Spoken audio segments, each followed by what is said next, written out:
그렇게도 우리를 힘들게 했던 2022년 증시가 오늘로 해서 마감이 됩니다. 자, 마지막 거래일까지 우리 개인 투자자분들을 정말 힘들게 만들었던 2022년 주식시장. 정말 이러기야 마지막까지 헤어지는데 이럴 수 있어? 이런 말이 저절로 나오는데요. 자, 그래도 한 해를 마무리하면서요, 2022년 증시 무엇이 있는지 한번 복기를 함께 해보도록 하겠습니다. 그 복기를 하다 보면 2023년 새해에 대한 청사진 함께 그릴 수 있지 않을까요? 증시토크 오늘 함께 지난 1년을 회고하면서 함께 해주시기 바라겠습니다. 구독, 좋아요, 알림 설정과 함께 증시토크 시작하도록 하겠습니다. 자, 우리 지난 1년 동안 무슨 일이 있었는지 월 단위로 해서 한번 생각을 해보도록 할게요. 자, 2022년 새해 벽두부터 해서 증시가 급락을 했었죠. 1월 달에 10%가 넘는 두 자릿수 하락률이 발생하면서 시장 참여자들을 깜짝 놀라게 했는데요. 그 가장 큰 이유는 무엇이었습니까? 1월 중순에 있었던 LG에너지솔루션 상장이 주식시장에 그나마 남아있던 마지막 체력까지 쪽쪽 빨아먹고 시장을 혼란에 빠뜨리지 않았습니까? 상장하고 난 뒤에 시가총액 2, 3위까지 껑충 뛰어오르니까요. 코스피 200 지수 내에 대형주들 수급이 뒤틀렸죠. 자, 그리고 이 과정에서 유동성이 공모자금으로 쑥 들어갔다가 빠져나왔다가 기다렸다가 이러면서 시장 수급이 왜곡되고 주식시장 체력이 약해진 틈에 대외적인 악재가 조금씩 부상하다 보니 우리나라 증시가 유독 크게 하락했습니다. 자, 1월은 그렇다 하더라도요, 2월 증시를 보내면서 어떻게 보면 올해 증시의 가장 큰 악재라고 할 수 있는 인플레이션을 증폭시킨, 증폭 수준이 아니고 폭발시킨 아주 큰 사건이 발생하죠. 바로 러시아가 우크라이나를 침공하면서, 자, 인플레이션은 그야말로 통제불능 상황으로 들어가게 됩니다. 그도 그럴 것이 국제 원자재 가격 2월 말 이후부터 해서 폭등 양상이 나타났죠. 그리고 전 세계가 이게 몇 년 전만 하더라도 We are the world, 글로벌라이제이션, 세계화 이런 분위기였다 보니 물가가 안정되었었는데, 이제는 이해관계가 맞는 국가들끼리 그룹화되는, 국지적으로 변하는 그러한 분위기가 나타나면서 물가가 통제되지 않는 그런 분위기가 나타나는데, 러시아의 우크라이나 침공 이후로 이런 지역화, 그룹화가 더 심화되게 됩니다. 자, 이로 인해 가지고 뒤에 이야기를 드리겠습니다만 물가가 통제되지 않는 상황이 발생되다 보니 미국 연준은 3월부터 해서 금리 인상을 시작하게 됩니다. 자, 이때만 하더라도요, 3월에 미국이 기준금리 인상을 했을 때만 하더라도 파월 의장의 얼굴이 약간은 부드러우셨어요. 그리고 이제 금리 인상이 이때는 소위 베이비 스텝 25bp. 지금으로서는 저렇게 조금 인상했다고 라고 생각되는 아주 작은 금리 인상을 시작하게 됩니다. 자, 이때쯤에 이제 인상을 하게 되고, 그때만 해도 별 증시에 영향은 없었어요. 다만, 재밌었던 부분 중에 하나는 1, 2월 달에 증시가 조정이 있었지만 3, 4월 달에 우리나라 증시에서는요, 스몰캡이, 소형주, 중소형주들이 강하게 치고 올라가면서 증시 대비, 주가 지수 대비 강한 모습을 보여주게 됩니다. 4월까지 아마 코스피 종합지수가 10% 가까운 낙폭을 기록할 때, 코스피 소형업종 지수와 코스닥 스몰 지수 같은 경우 플러스 한 자릿수 내지 또는 소폭 마이너스를 기록한 정도였으니 스몰캡의 상대적 우위는 정말 군계 일학과도 같았어요.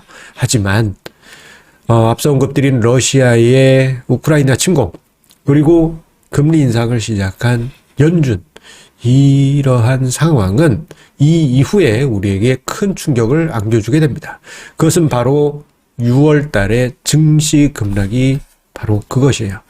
자, 5월부터 조짐이 조금 있긴 했습니다. 어떤 조짐이었느냐? 그 1분기 기업들의 실적이 발표가 됐어요. 그런데 나쁘진 않았습니다. 전년 동기비 해가지고 매출액이 한 20% 이상, 상장사들의 매출액이 전년 동기비 20% 이상 증가했거든요. 나쁘지 않았어요. 그럼에도 불구하고 증시가 무겁게 올라갑니다. 제가 올해 증시 토크에서 여러분들께 가장 많이 이야기 드렸던 것 중에 이런 말이 있을 거예요. 하나는 자산 배분 전략, 무조건 하셔라. 어떤 방식이든 기억나실 겁니다. 두 번째는 비투하지 마라. 요 이야기 기억나실 거죠. 그리고 세 번째는 꿈만 쫓는 성장주. 예, 이거 조심해라. 요 이야기 여러분들 기억이 나실 거예요. 금리가 올라가는 과정이다 보니 만약에 대비한, 혹시 모를 만약에 대비한 우리가 어떤 준비가 필요했기 때문에 자주 언급을 드렸었는데 요게 6월 달에 터지게 됩니다. 그도 그럴 것이 3월 달에 기준금리 인상이 베이비 스텝으로 있었는데 5월 달에는 50bp 빅 스텝으로 있었고요. 그리고 6월 달에 요 자이언트 스텝 이때부터 시작하지 않습니까? 75bp. 이때부터 4번 연속 6월, 7월, 9월 이렇게 해서 쭉쭉쭉 해서 4번 연속 기준금리 자이언트 스텝이 있다 보니 6월부터 해서 증시가 급락하게 됩니다. 자, 1월 달에 10% 이상 주가 지수가 하락하고요.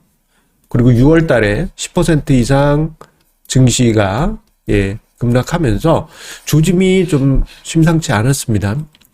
그래도 좀 희망을 가져보려고 했는데 미국의 기준금리 인상이 워낙 가파르다 보니까 부담이 있었고 6월 달에 그 고름이 터지는데 이때 4월까지 5월까지 분위기 괜찮았던 스몰캡들의 상승 분위기가 완전히 꺾이면서 6월 달에 심각한 하락을 발생시키게 됩니다. 자, 그러면서 어떤 일이 벌어졌느냐. 6월 달에 증시가 급락하면서요. 신용융자가 이때 거의 한 5조 원 가까이 감소했어요. 5조 원 가까이 이때 감소했습니다. 그 덕분에 7월과 8월에 증시가 숨고르기를 거치는, 숨고르기를 하는 이러한 분위기가 나타나게 됩니다. 그나마 어떻게 보면 다행이라고 할 수 있어요.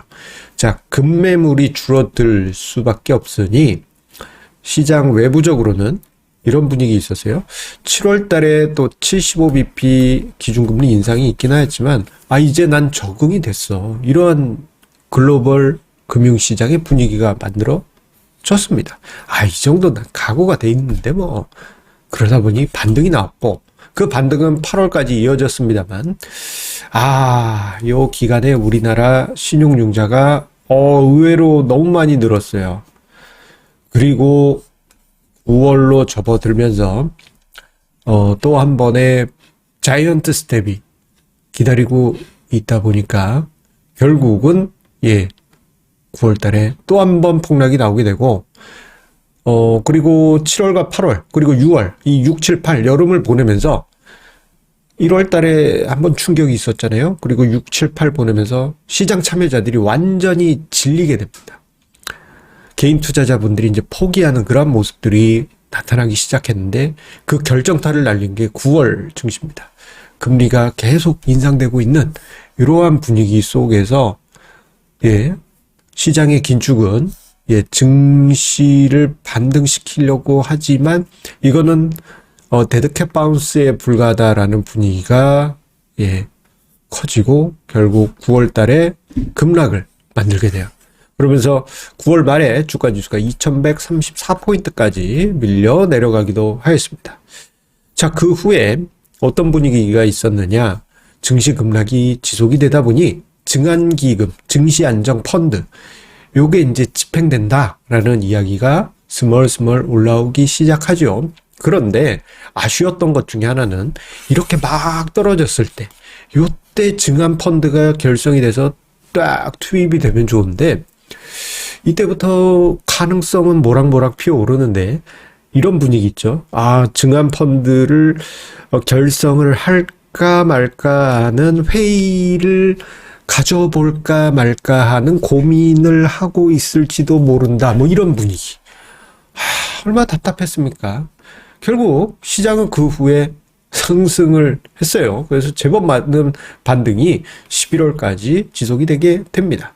그런데 이 또한 지금 와서 생각해 보면 데드캣 바운스에 불과했던 게 12월을 앞두고 큰 과제가 있음에도 불구하고 이게 해결이 되지 않았어요. 뭐냐? 7월 달에 기재부에서 이제 세제 개편안을 이제 제시를 했는데 그 중에 굵직한 거 두 개가, 하나는 금투세를 2년 유예하겠다라는 것하고 대주주 양도세 기준을 100억 원으로 상향 및 이거를 그 대주주란 개념이 아니고 고액 투자자라는 개념으로 하고, 그리고 뭐 가족 합선 아니게 할 거다, 뭐 그런 얘기가 안이 나왔습니다. 그런데 이게 12월이 되도록요 어떤 합의가 되지 않고 오히려 이게 정쟁화되면서 12월 말이 되어서야 합의가 되지 않습니까? 이 과정에서 금투세 2년 유예의 가능성이 이러다가 실 넘어가서 이거 시행되는 거 아니야?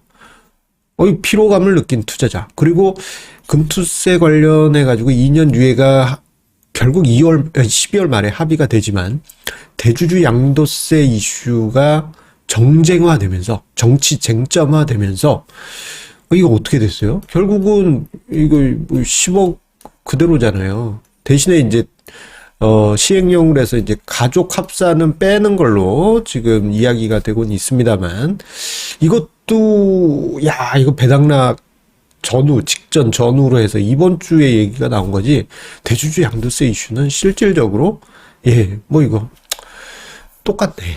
그러다 보니까 12월 달에 투자자분들 중에 상당수가 시장에서 이탈했고요. 그 결과 고객 예탁금이 40조 원대 초반까지도 이번 12월 달에 이르는, 급감하는 흐름이 나타나기도 하였습니다. 이러한 분위기에 이번 달에도 또 미국이 기준금리 인상했죠. 금리 인상의 피로, 그리고 여기에 대표 기술주 또는 대표 성장주라고 할 수 있는 많은 종목들, 대표적으로 뭐 테슬라, 정말 무섭게 하락했잖아요. 하락이 아니고 폭락 수준이었죠. 그리고 뭐 성장주의 아이콘이라고 할 수 있었던 아크 인베스트의 ARKK 말할 것도 없습니다. 자, 이러한 분위기가 있다 보니 12월 초에 한번 빠지고 12월 중순에 버텼다가 이번 주 들어서 또 한번 쭉 빠지는 이런 아쉬운 흐름이 나타났습니다. 결국 2022년 증시는 마지막 날까지 정말 끝까지 속썩이면서 마무리가 되었습니다. 자, 이게 뭐 징글징글합니다. 2022년 증시. 그리고 2022년 증시는 어떻게 보면 좀 불명예스러운 그러한 기록들이 많이 새겨졌어요. 뭐 오늘 같은 경우 보게 되면요, 소형업종 지수 같은 경우 지난 20년 동안 마지막 거래일에는 무조건 상승했습니다. 지난 20년 동안. 하지만 올해 20년 만에 처음으로 하락 마감하게 되고요. 그리고 OECD 중에서 OECD 20여 개국 중에서 러시아 빼고요. 러시아는 지금 얘는 뭐 아주 싹퉁 바가지죠. 전쟁 일으킨 이 싹퉁 바가지. 얘네 빼고 얘네가 가장 많이 떨어졌어요. 사실 한국이 러시아 다음으로 많이 떨어진 증시입니다. 눈물 납니다. 흑역사입니다. 흑역사. 그리고 코스피 종합주가 지수가 3번 연속 하락한 3번 연속 10%대 월간 하락률을 기록한 게 그렇게 많지 않은데 올해 또다시 기록이 세워졌습니다. 2022년 증시 여러분들 모두, 우리 개인 투자자 모두에게 힘든 시기이긴 하였습니다. 하지만 우리 그 과거는 이제 있고요. 2023년에 대한 어떤 새로운 마음, 기대를 가지고 2023년 맞이하시기 바라겠습니다. 여러분들 올 한 해 고생 많으셨습니다. 그런 의미에서 잠시 뒤 저녁 7시에 115차 정기 세미나 유튜브 라이브로 진행이 되니까요. 잠시 뒤에 만나 뵙겠습니다. 이제 얼마 안 남았네요. 예, 7시, 12월 29일입니다. 저녁 7시에 만나 뵙겠습니다. 여러분들, 감사합니다. 새해 복 많이 받으세요.